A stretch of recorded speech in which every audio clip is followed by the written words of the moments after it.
বিএনপির চেয়ারপারসনের উপদেষ্টা জনাব ফজলুর রহমান গত কয়েক মাস ধরে যেরকম অশালীন বক্তব্য দিয়েছে, ওই পাগল তার পাগলামি শেষ না করতেই বিএনপির চেয়ারপারসনের উপদেষ্টা জনাব হাবিবুর রহমান সাহেব আবার পাগলামি শুরু করেছে। গত কয়েকদিন আগে তিনি বক্তব্য দিয়েছেন যে নৌকার ধানের শীষ দুই সাপের একই বিষ, এই কথা যে বলবে তার জিহ্বা তিনি টেনে ছেড়ে ফেলবেন। আবার আজকে দেখলাম ঠিক অশালীন বক্তব্য প্রদান করছে যে দাঁড়িপাল্লায় ভোট দিয়ে যারা বের হবে এটা বিএনপি দেখে নেবে বা তারা এটা বরদাস্ত কখন করবে না।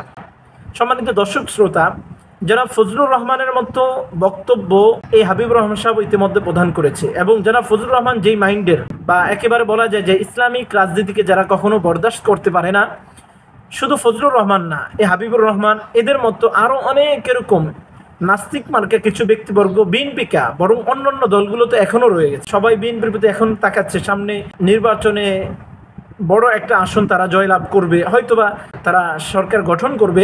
এই জন্য বিএনপির প্রতি মানুষের একটু দৃষ্টিটা একটু বেশি।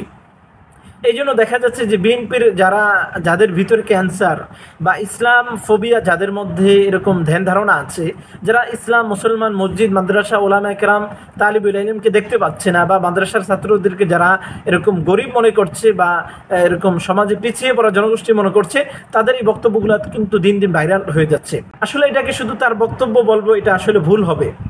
বিএনপির বলা যায় যে বিএনপি এবং আওয়ামী লীগের মাঝে যদি আমরা তুলনা করি, আওয়ামী লীগ হচ্ছে যে একটা মূর্খের দল।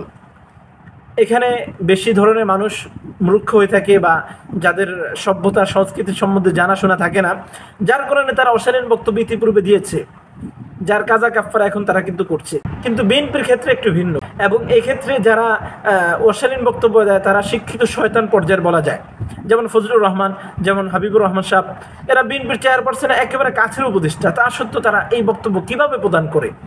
আর বিএনপি মুখ দিয়ে ভালো কথা বললো, বা তারেক রহমান জনগণের সাথে খুব সুন্দর আচরণ করলো, ইসলামিক দলগুলো বা অন্যান্য দলগুলোর সাথে তারা এরকম খুব সুন্দর সদাচরণ করলো, নেতাকর্মীদেরকে এভাবে লাগামহীনভাবে ছেড়ে দিয়ে মানুষকে হুমকি ধমকি দেওয়া, এটা কখনো এই জুলাই গণঅভ্যুত্থান পরবর্তী বাংলাদেশের জনগণ মেনে নেবে না। এই জাতীয় ফজলুর রহমান, হাবিবুর রহমানকে শায়েস্তা করা জুলাই গণঅভ্যুত্থান এই ছাত্র জনতাই করেছে, এই জনগণই করেছে। এত বড় ফেসিবাদ সরকার 15 বছরের স্বৈরাচারী শাসনকে তারা উৎখাত করেছে।